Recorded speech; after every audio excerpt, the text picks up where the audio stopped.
vos fala é o pastor Aldomir, somos da Igreja Nova Vida de Piedade, professor da EBD, debaixo da liderança do pastor Marcelo, da Escola Bíblica, e do nosso pastor Alexandre Rangel.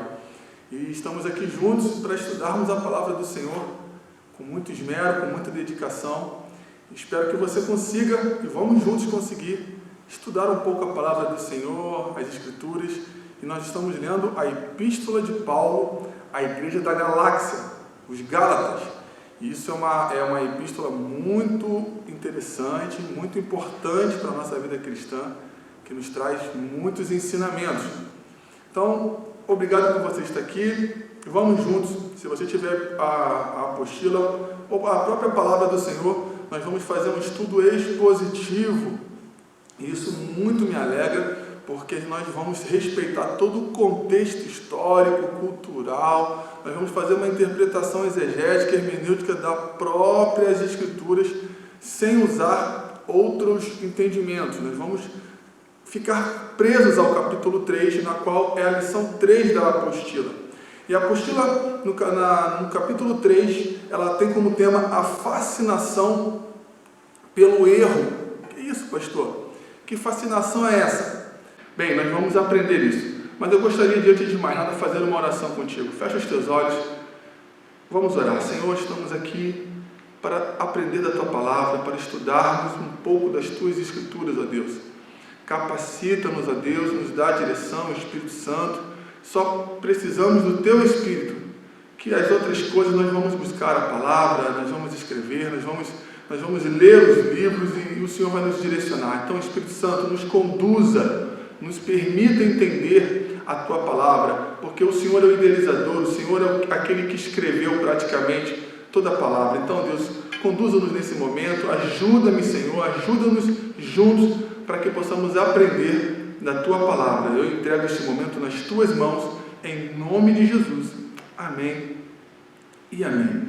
Bem, a apostila começa do seguinte ponto. Ela diz o seguinte: há alguns crentes que começam bem, mas se desviam da verdade, que primeiro aceitaram, receberam a salvação pela graça e viveram para o Senhor, mas vieram a ser presa de algum sistema de legalismo e justificação pelas obras, preferindo cerimônias e ritos externos à realidade interna do crescimento pessoal em Cristo. Outros adotam um sistema legalista de faça e não faça, orgulhosamente esperando a aprovação de Deus por não fazer ou por fazer certas coisas. Outros ainda buscam uma segunda bênção, uma experiência espiritual secreta para alcançar um plano mais alto de espiritualidade, esperando receber mais de Deus do que o que lhes foi garantido quando se converteram. Mais uma vez, em Gálatas, Paulo combate a doutrina da salvação pelas obras, como também a doutrina da salvação pela graça mais obras. Os crentes da Galácia deixaram-se levar pela influência corruptora dos falsos mestres. Isso não era apenas um desvio doutrinário, mas um ato de loucura. Preste atenção nessa parte. Em vez de ficarem fascinados pelo erro, deveriam ser capazes das ações que veremos. Vamos ler o capítulo 3 de Gálatas. Paulo escreve aos Gálatas o seguinte: para nós estarmos dentro daquilo que a apostila está falando e o que o texto bíblico está falando.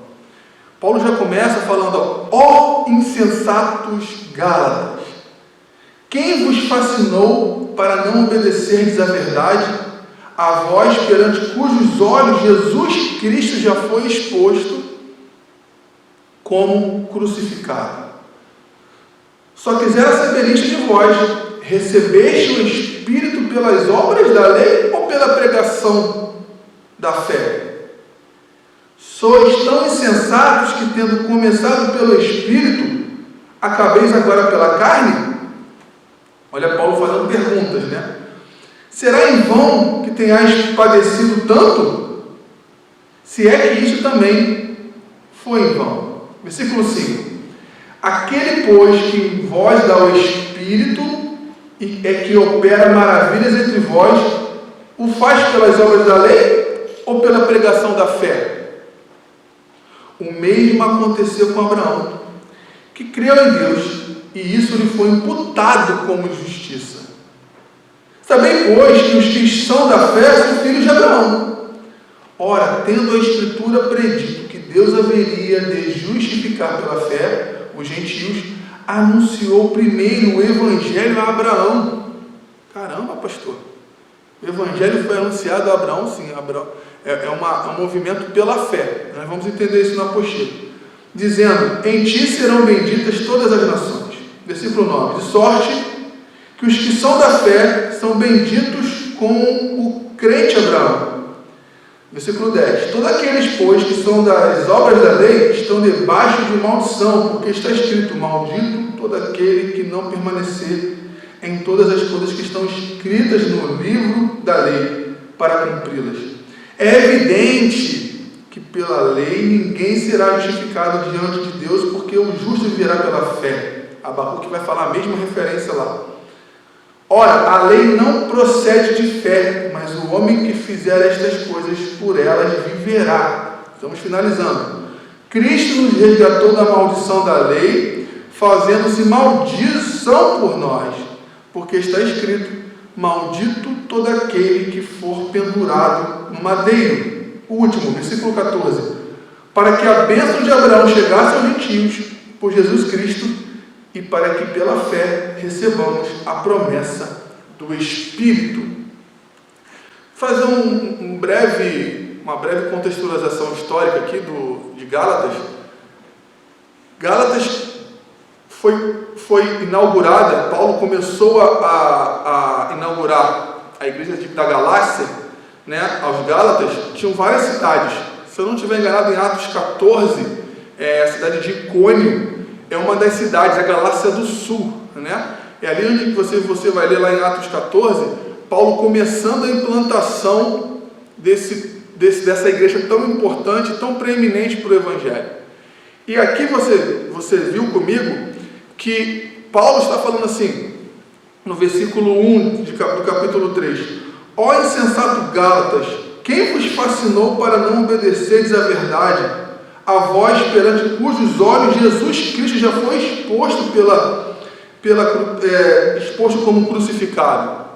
A pregação, o início da igreja, da igreja de Galácia, de Gálatas, ela se iniciou com a pregação expositiva de toda a obra expiatória de Cristo. Paulo não usou subterfúgios. Paulo extremamente pregou aquilo que tem que ser pregado. Cristo morto na cruz e ressurreto dentre os mortos. Para ficar uma linguagem bem fácil de se entender. Então a mensagem da cruz foi pregada aos Gálatas. E tudo que a mensagem da cruz nos traz, os Gálatas aprenderam. Eles absorveram isso. E aí é como se Paulo estivesse falando assim, vocês estão sendo insensatos. Vocês estão sendo loucos. Você vai ver que a igreja, ela estava sendo invadida por falsos mestres. Por isso que Gálatas está escrevendo isso para a igreja. Porque eles tiveram acesso à verdade suprema e absoluta, que é o Evangelho de Cristo. E aí quando chegaram os falsos mestres e começaram a tentar persuadir, convencer de forma eloquente, de forma legalista a igreja, Paulo fala, vocês estão sendo insensatos. Por quê? Porque era uma falsa motivação.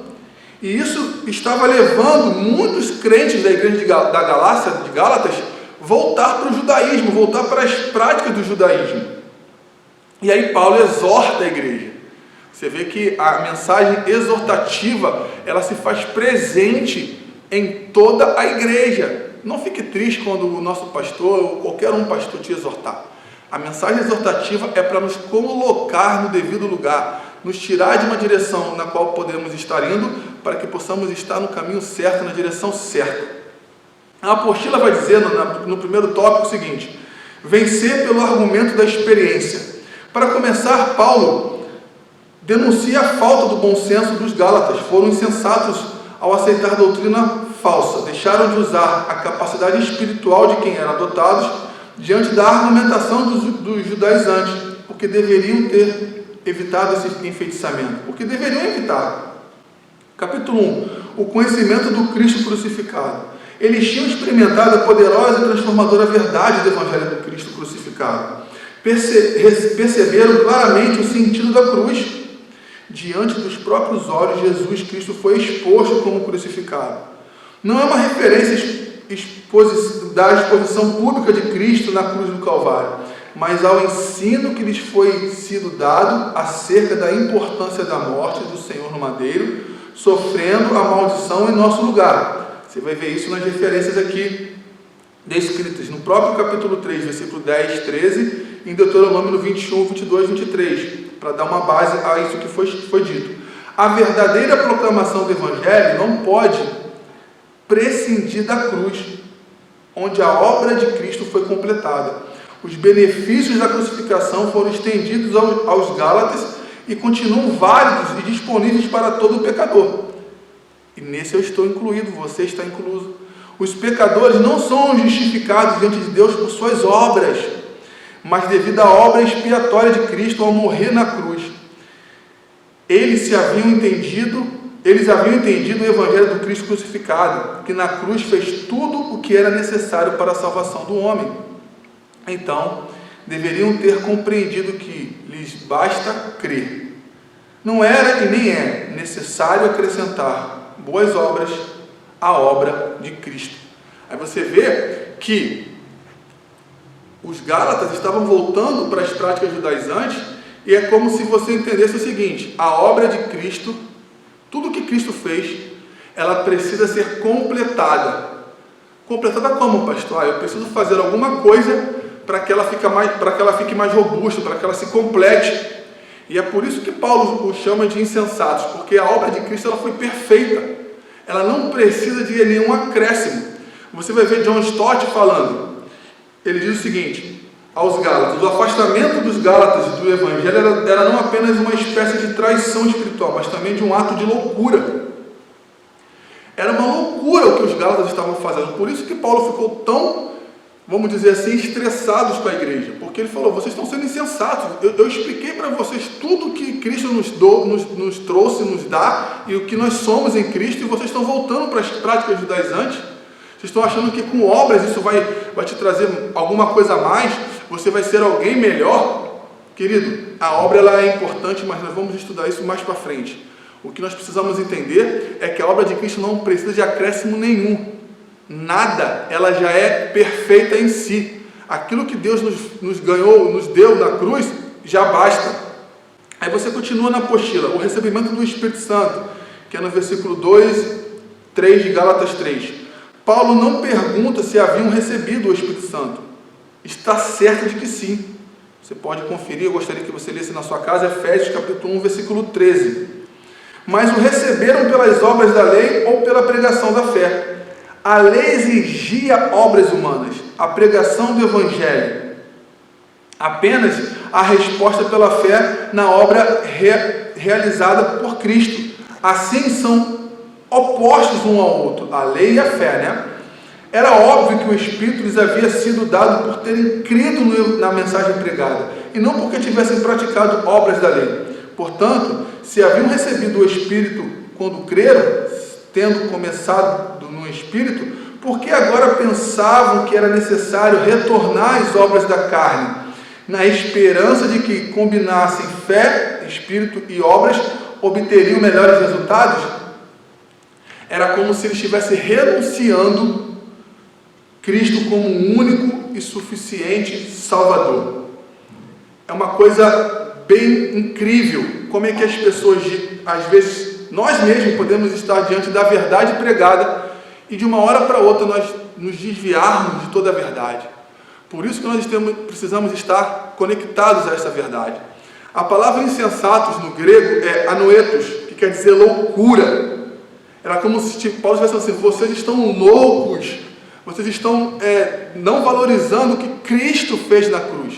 Quando nós entendemos que o Evangelho de Cristo, ele precisa de obras, porque se eu não fizer as obras, eu não sou justificado, eu não faço parte da família de Deus, você está equivocado. Se você está buscando isso, se você acha que isso tem que ser agregado, eu tenho que fazer para mim chegar ao céu, eu tenho que fazer as obras para mim ter o meu lugarzinho no céu, isso não existe no Evangelho da Cruz. Cristo já fez tudo por nós, a obra de Cristo é única para você ir para o céu, não é pelo que você faz, é pelo que Ele fez por nós. E isso sim nos leva ao céu, é dom de Deus, é pela graça sois salvos, não pelas obras dos homens, não pelo que nós fazemos. E aí, pastor, nós então não precisamos fazer obra? Aí é um outro assunto. As obras virão naturalmente, mas eu não faço para alcançar, eu não faço para ter alguma coisa de Deus. Fazer boas obras, quando uma vez regenerado, ela é natural, ela sai naturalmente, você não precisa ficar desesperado, buscando de uma forma religiosa fazer a obra. E aí você vai ver, eu anotei aqui, Donald Gutierrez, ele diz o seguinte, diz que essa palavra sugere não só a incapacidade de pensar, quanto falha em fazer o uso dos poderes mentais. Ele, fazendo a interpretação da palavra grega, ele diz que, cara, os Gálatas estavam ao ponto de perderem o equilíbrio mental, porque eles estavam, era tão insensato, tão antagônico você buscar as obras dos judaizantes, buscar as práticas judaizantes, uma vez que você já tinha o entendimento que Cristo fez tudo por nós. Então você que me ouve aqui nesse vídeo, entenda, não é pelo que você faz, é pelo que Ele fez na cruz. Nada que façamos nessa terra vai nos garantir alguma coisa. É tudo o que vamos fazer, o que vamos continuar fazendo na nossa caminhada cristã, ela vai fazer parte, nós vamos ser até recompensados. E aí é um outro tema, falar sobre galardão, mas em relação à salvação, à justificação, nós compreendemos algumas diretrizes sobre religiosas, né? Falando sobre se você não fizer uma boa obra, você não será bem visto no céu. Essas frases não combinam com o Evangelho de Cristo, porque as boas obras elas saem naturalmente, é um fruto natural de um cristão genuíno. Eu não preciso buscá-las para ser justificado. Aí tem gente que, vive uma vida totalmente terrível aos olhos do Senhor, e aí o que ele faz? Eu vou procurar fazer boas obras, vou lá ajudar os órfãos, vou ajudar os moradores de rua, para ver se isso me justifica, para ver se isso traz um pouco atenua a minha práticas que eu vivo constantemente. Isso é um engano, isso é um erro. Nós vamos falhar, nós vamos errar, mas quem nos justifica é o Senhor. Quem nos traz a justificação é o Senhor. Tópico 3, o sofrimento passado. Aí nós vamos referir esse sofrimento passado ao versículo 4 de Gênesis 3. Não sabemos quais foram os sofrimentos passados pelos Gálatas, por amor ao Evangelho, mas certamente sofreram perseguições e provações, como todos os cristãos primitivos. Porém, se agora abandonavam o espírito do Evangelho, pelo qual haviam sofrido tanto, o sofrimento teria sido em vão. E Paulo acrescenta, se na verdade foram em vão, indicando que esperava que os seus leitores caíssem em si e reconhecessem o tamanho da insensatez deles. Qual a diferença entre a lei e o Evangelho? Entre as obras e a fé? A lei diz, faça isso. O Evangelho diz, Cristo já fez tudo. A lei exige obras humanas. O Evangelho exige fé na realização em Cristo. Mais uma vez, John Stott tem razão quando diz, estou lendo, não está na apostila, é algo que eu busquei, nos meus livros. O Evangelho não é um conto acerca do Jesus na história, mas uma proclamação específica do Cristo crucificado. Os Gálatas tiveram a mensagem da cruz pregada em primor, ele foi pregado de forma esplêndida por Paulo, e eles estavam se recusando a entender isso. E eles sofreram por isso. Se você for ler Atos 14, você vai ver como a igreja passou, no início do seu início, e eles estavam abrindo mão disso. Tópico 4 da apostila, o poder do Senhor. Ao terminar o argumento da experiência dos Gálatas, Paulo os faz lembrar da ação do Senhor entre eles. Primeiro, ao conceder-lhes o Espírito, uma rica e graciosa dádiva. Segundo, ao operar milagres. Mais uma vez, não temos menção bíblica de operação de milagres entre os Gálatas, mas podemos ter por certo de que foram agraciados por manifestações do Espírito. O Espírito é o Espírito Santo, quando o apóstolo esteve entre eles. 2 Coríntios 12, 12. Como manifestou Deus entre eles o seu poder? Concedendo-lhes o Espírito e operando milagres. Deixa eu ler de novo. Como manifestou Deus entre eles o seu poder? Concedeu-lhes o Espírito e operando milagres? A resposta é, não fez pelas obras da lei, mas pela pregação da fé. Ambos os privilégios eram decorrentes da mensagem que ouviram acerca de Cristo, de sua graça redentora. Não provinha da obediência a rituais exigidos pela lei. A mensagem da cruz, o selo do Espírito, o sofrimento por que passaram e a manifestação do poder do Senhor eram razões suficientes para os Gálatas não se deixarem enfeitiçar pela doutrina da salvação pelas obras. Se você for lá ler em Atos 14, que vai falar sobre a mensagem em Icônio, que ali é uma região onde a igreja da Galácia estava introduzida, você vê que houve manifestação do Espírito Santo. E aí foi por quê? Foi porque eles praticaram as obras da lei? Paulo está dando essa ênfase. Não. Foi porque a pregação da fé, do Evangelho de Cristo, trouxe o Espírito Santo. Você vai ler lá em Efésios 1,13. Quando você ouve e você se arrepende e há essa conectividade, Apocalipse 3:20, eis que estou à porta e bato. Quando você abre o teu coração e o Senhor entra na sua vida, o Espírito Santo faz morada no seu coração. É o que Paulo está falando. Vocês tiveram contato com a pregação do Evangelho, vocês reconheceram Cristo como Senhor e o Espírito Santo se manifestou a vocês. Não foi por obras da lei, mas foi pela pregação da fé, pelo Evangelho da fé. Isso é muito tremendo. Lutero vai dizer que a própria experiência dos Gálatas estava contra eles, a saber, eles receberam o Espírito Santo não por meio da observação da lei, da observância da lei, mas pela fé no Evangelho. A vida do crente começa no Espírito e prossegue no Espírito. Aí eu coloquei aqui, o crente é nascido do Espírito, João 3,5, anota aí. É bom sempre você ter um papelzinho, uma caneta para anotar as referências. O crente é nascido do Espírito, João capítulo 3, versículo 5. É regenerado pelo Espírito, Tito capítulo 3, versículo 5. Selado pelo Espírito, Efésios capítulo 1, versículo 13 e 14. Habitado pelo Espírito, 1 Coríntios 3,17. Batizado no corpo de Cristo pelo Espírito, 1 Coríntios 12, 13. Deve andar no Espírito e ser cheio do Espírito, Efésios 5, do versículo 16 e versículo 18. Então, tudo nós precisamos olhar para isso. E é tudo pela pregação da fé. Quando eu tenho o Espírito Santo, eu sou nascido do Espírito, eu sou regenerado pelo Espírito, sou selado pelo Espírito, o Espírito habita em mim, eu sou batizado no corpo pelo Espírito, eu ando no Espírito e sou cheio do Espírito. Não é pelas obras que faço, é pela pregação do Evangelho.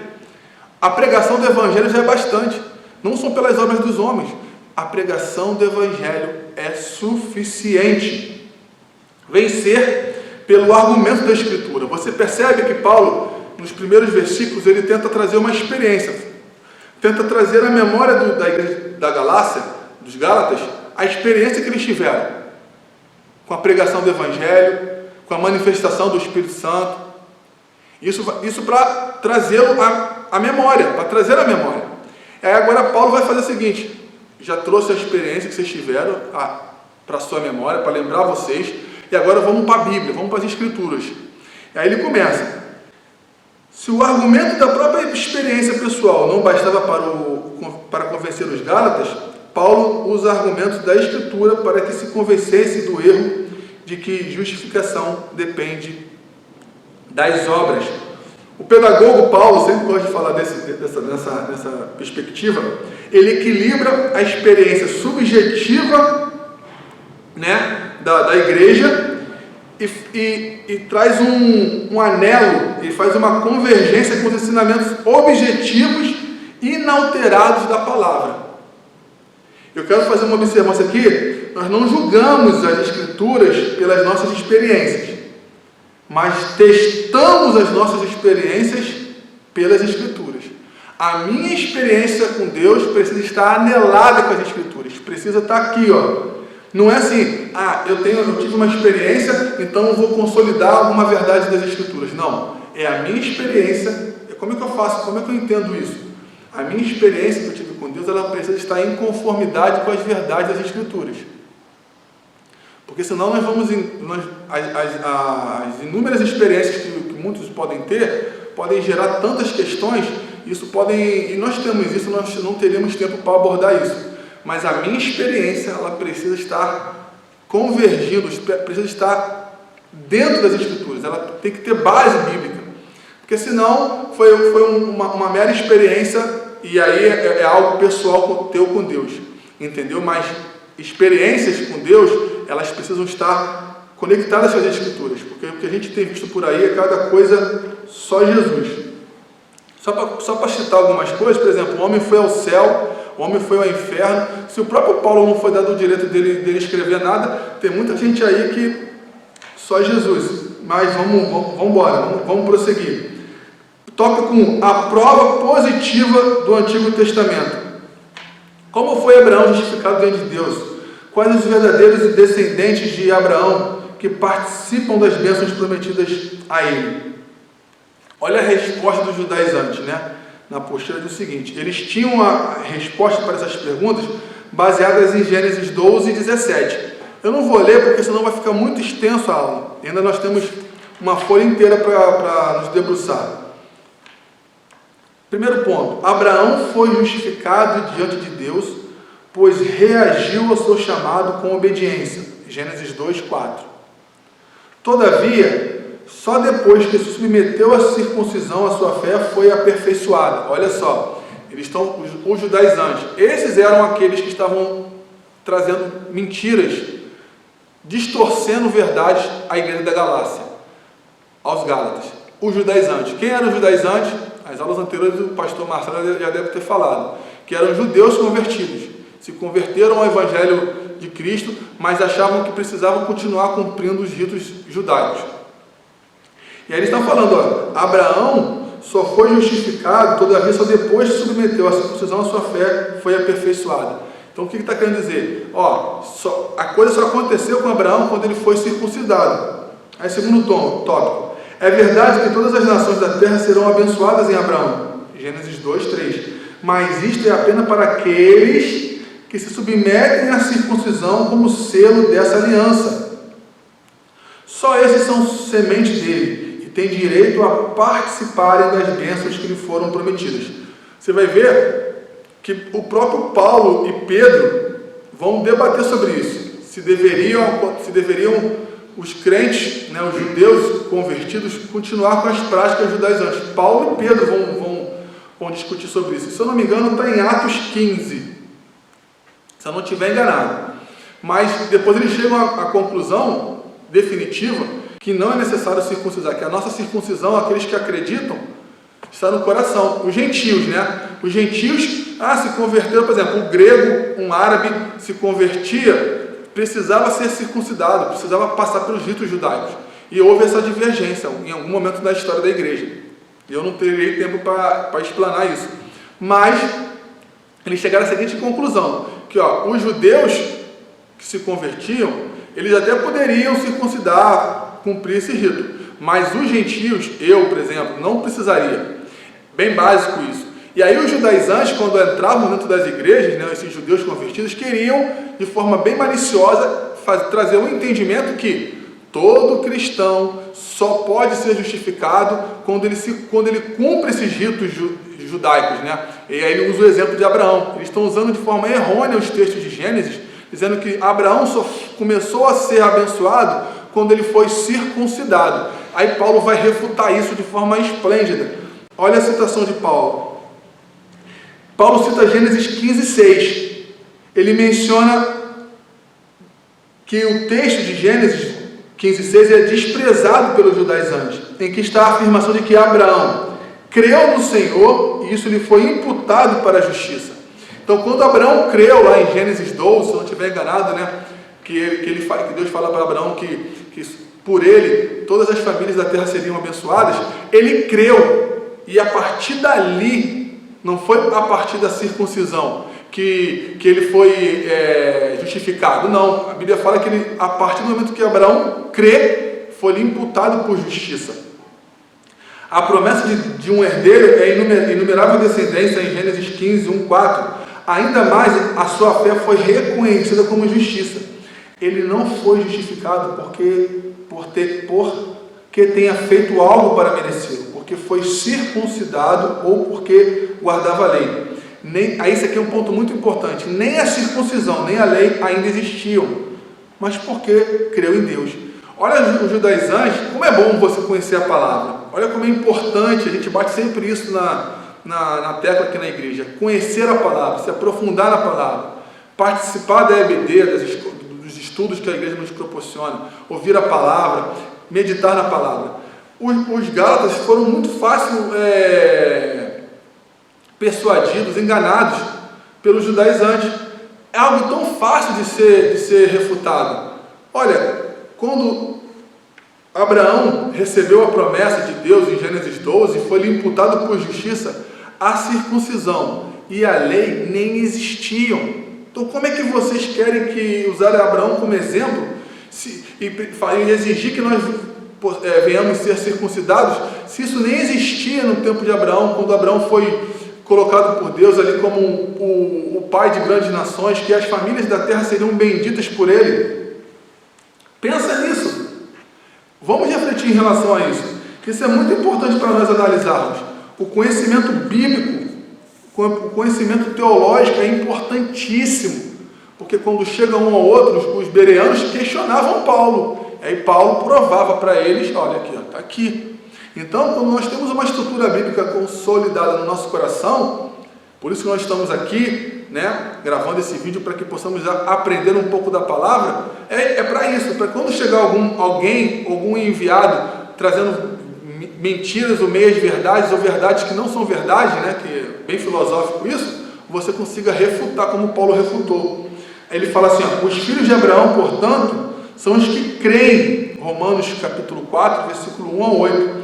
Essa é a característica que distingue a descendência de Abraão, a despeito da identidade genealógica, de modo que um judeu circuncidado sem fé não é filho de Abraão, enquanto um gentio com fé é. De fato, a fé como reação confiante em Deus sempre foi o meio pelo qual os homens foram acertados com Deus. A prova negativa do Antigo Testamento. Depois de ter mostrado que a confiança dos judeus na descendência física de Abraão não lhe concedia a justificação, Paulo demonstrou que era sem sentido reivindicarem as bênçãos de Abraão com base nas obras da lei. Eles queriam, Paulo está indo para um outro lado, nós não somos justificados pelas obras, e nem as bênçãos de Abraão vão chegar até a minha ou a minha família pelas minhas obras.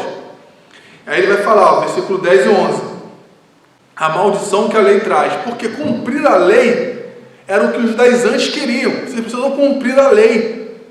O que a lei diz? Tem que fazer isso? Tem que fazer aquilo? Foi aquilo que eu li aqui para você, o John Stott fala algo maravilhoso. Ele fala, o Evangelho diz, Cristo já fez tudo. A lei vai dizer, faça isso. O Evangelho diz, exige fé na realização em Cristo. A lei exige obras humanas.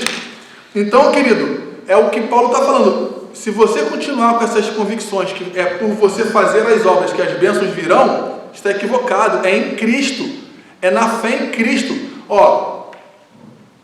Busca o Senhor e a sua justiça, e as outras coisas vos serão acrescentadas. Você só busca a um Senhor que você tem fé. Tudo na nossa vida com Deus é fé. E as outras coisas vos serão acrescentadas. As obras não vão trazer nada. Creia nisso, é ter fé em Cristo.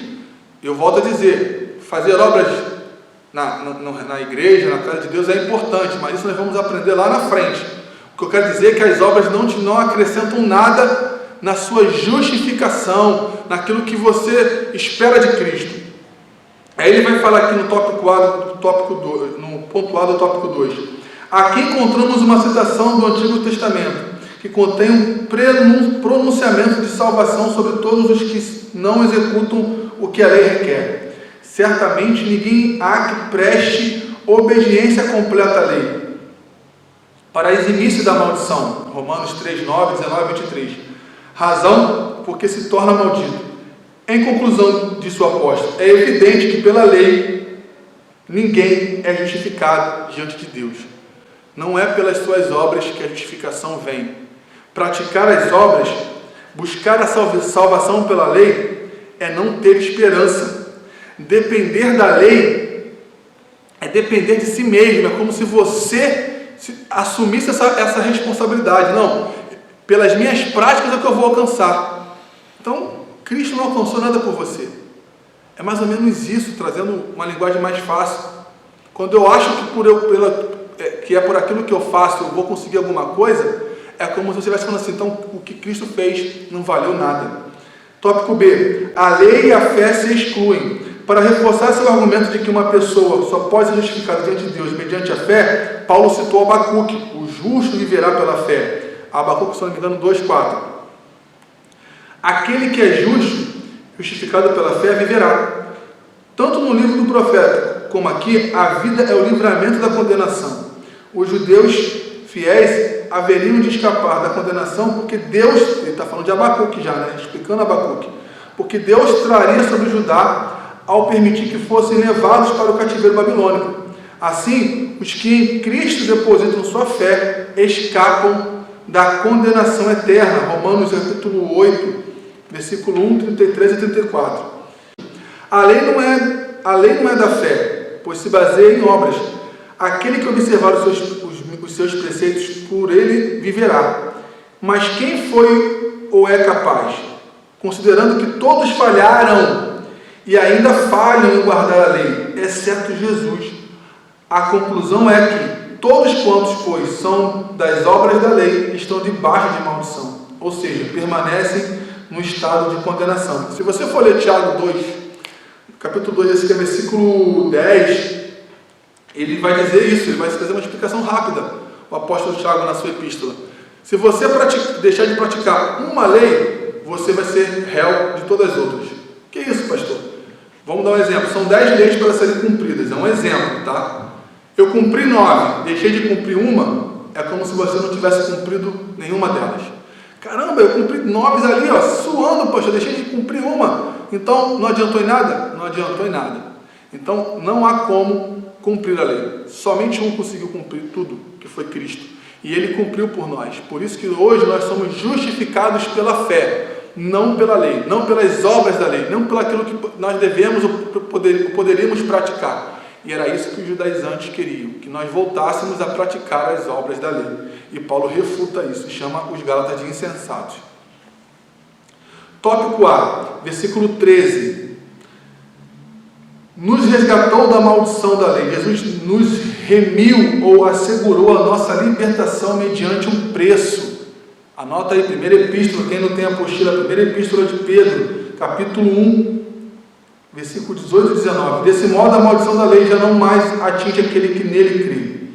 Como ele o fez, versículo 13 também, fazendo-se ele próprio maldição em nosso lugar. Aleluia! Por um ato de graça, ele colocou voluntariamente sobre si a nossa maldição. Tu vê que como é duro? Por que isso? Porque se nós voltarmos a praticar a lei, é como se tudo que Cristo fez não tivesse valor nenhum. O fim de nos livrar dela.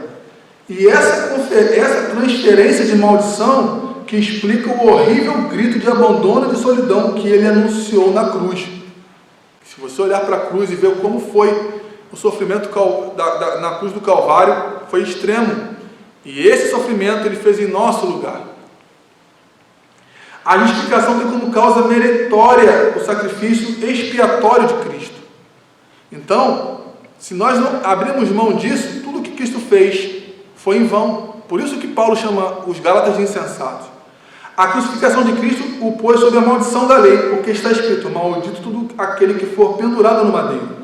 Paulo aplica a citação ao fato de Cristo ter sido pendurado numa cruz, sofrendo a injúria de ser contado entre os criminosos. No tipo de morte que ele se sujeitou, ele tomou sobre si a maldição da lei. Ele se fez maldito por nós, e os Gálatas estavam indo contra isso. A observação que eu botei aqui: ele não se fez maldito por não cumprir a lei. Ele cumpriu tudo, porque aquele que não cumprisse a lei era maldito. Mas ele cumpriu tudo. Mas por que ele é maldito? Porque ele foi pendurado no madeiro.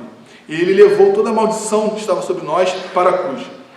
Para terminar, primeiro, o propósito da morte de Cristo na cruz foi tornar disponível aos gentios a bênção de Abraão. Hoje nós somos co-herdeiros de Cristo, nós somos filhos de Abraão pela fé.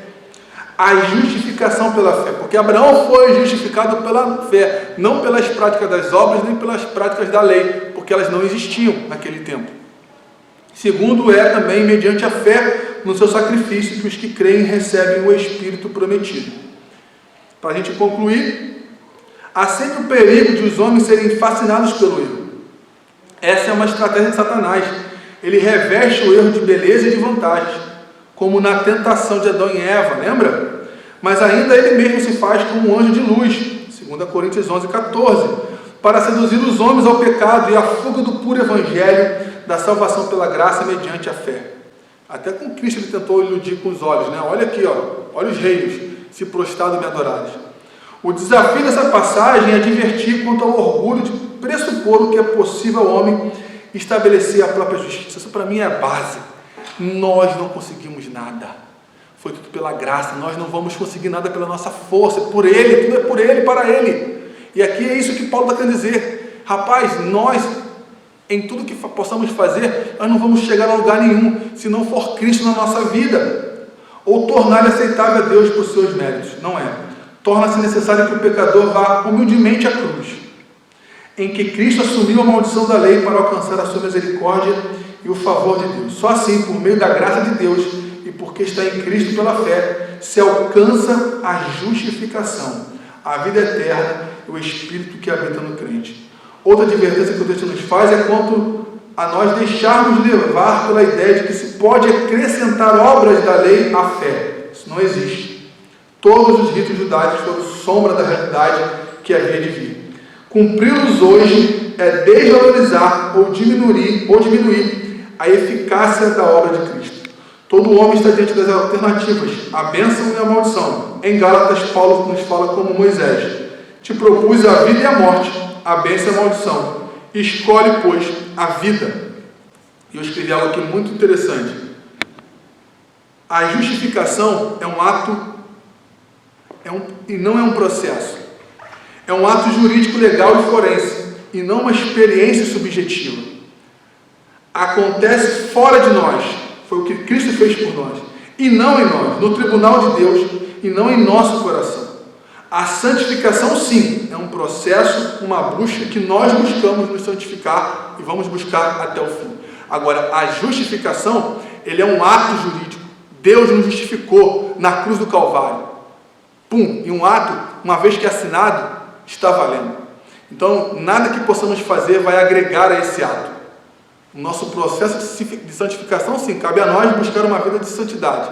Agora, a justificação não é pelo que podemos fazer, não é pelo aquilo que nós vamos agir ou praticar.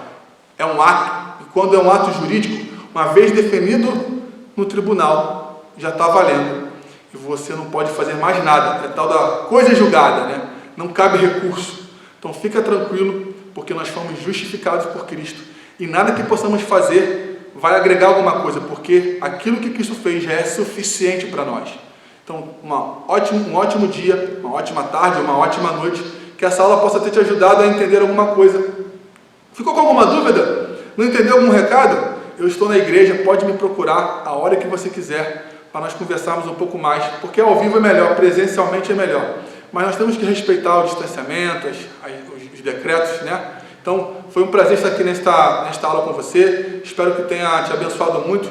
Fique com Deus e Deus te abençoe.